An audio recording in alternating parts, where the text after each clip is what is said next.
Guys, welcome back to the Zen Den for another Are You Prepared video. So I'm going to keep this going because I tell you, it's never ending. You're never really prepared. So the more that we can get prepared, the better. So first thing I want to talk about is medicinals. Learn your land, like find out what things are around you where there's clean weeds. And what I mean by that is like dandelion, plantain, stinging nettle, you know, learn the different things about how they grow, where they grow, if they grow in the shade, if they grow in the sun. Look for places that haven't been sprayed, um, overgrown properties that haven't been had pesticides put on them and whatnot. Look for all that stuff and map it out in your area so you know where to go to harvest in the spring and in the summer and when the plants are growing so you can get the best harvest out of your local area. Now, remembering that all these weeds and wild medicinals, they're all God's creation. They're all there. They all have so much benefit. They're bioavailable for our body. I really encourage you guys to go check out my medicinals playlist. I did start it on the basis that I was looking for mostly weeds, so things that we can find without having to invest any money, without having to plant anything. They're just there. You just have to learn how to identify them, what their benefits and properties are to them, and then use them accordingly. And a lot of these plants are edible, so like just eat them, and knowing what those are is really important. And you make a good cup of tea, and it just goes on and on. Learning your land is, very, very important. So the next thing, and it goes with learning your land, is learn your area. Do you have bridges that you have to cross if you were to have to leave the area? Is there back roads, or do you have to be on the highway? Is there trails that you could go on if you were on foot or on a pedal bike that might be safer with less traffic? And have some paper maps of your area. The old school ones, like the ones I grew up with. It's a big map. You fold it open and you find your location and then figure out where you need to go. Learn how to read a map. It's not like a lot of people don't know how to read a map. They know how to Google things and get to it that way, but using your own noggin and looking at a map, learning to use a compass. I mean, these things are really important. And there's ways, like I'm going to do a video on how you can tell what time it is via shadows on how you set things up. So I'll get into that another time. But be mindful of all these things. And all these old maps of your areas are all in like secondhand stores, used bookstores, little tiny thrift stores. Go check it out. You can find all sorts of stuff about your local area in those places and some real treasures. The next thing I want to talk about is know your house. Know where your shutoffs are. Do you know where your gas shutoff is? Do you know where your water shutoff is? Make little notes above those areas with directions on how to do it if you're not there. These things can all be major factors in the outcome of a really bad situation. So knowing where all your shutoffs are, having all your stuff, your ducks in a row for what you need to get done, is really important. Another thing I want to talk about is those of you lucky enough to have wood-burning fireplaces in your house. They're really getting rid of those a lot.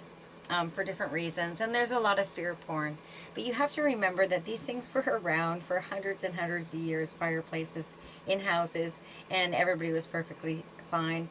Accidents happen, absolutely, so it depends on how vigilant you are about the rules and guidelines when you have an open fire in your house, if you have a fireplace or a wood stove, but the most important thing is right now, while the services are available to you, make sure your chimneys are clean.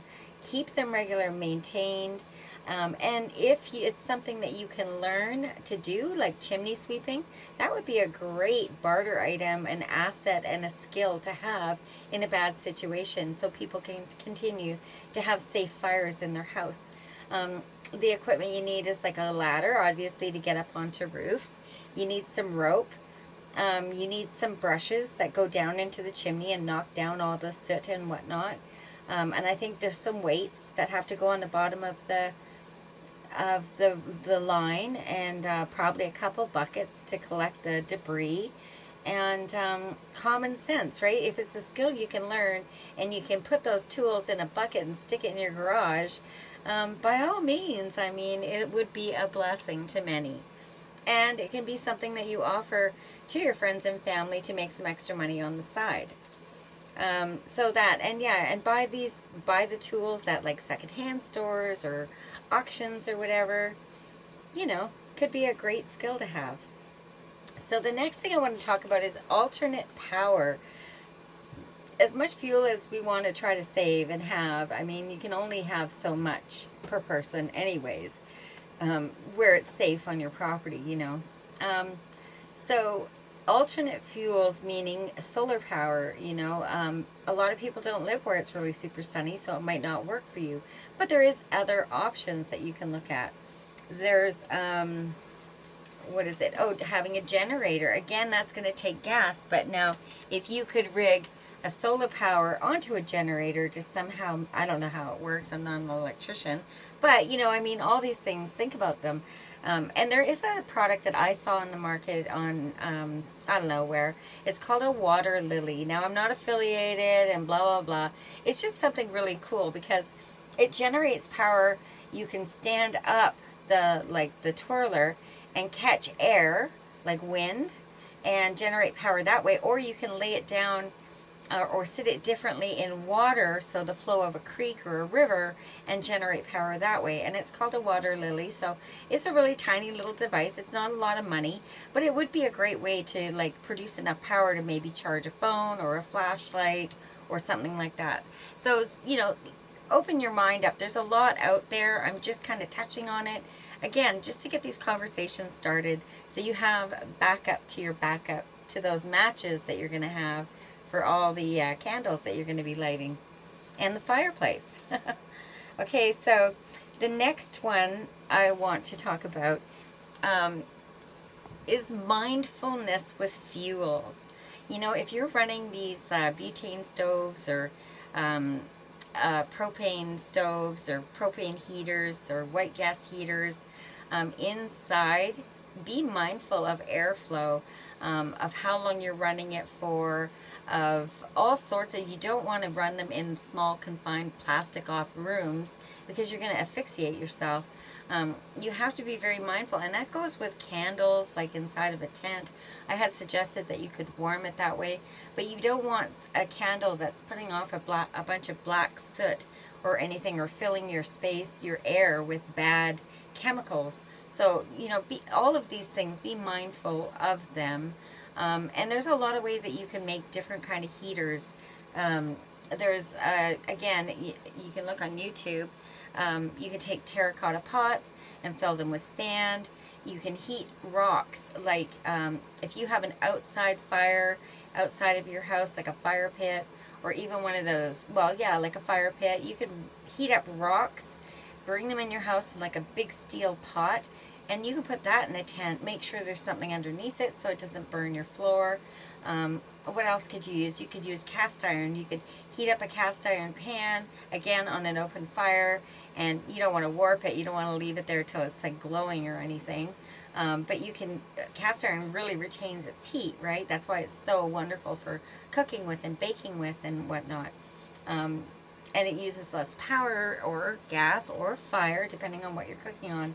You know, you can get a lot further with cast iron, and it, like I said, it holds its heat.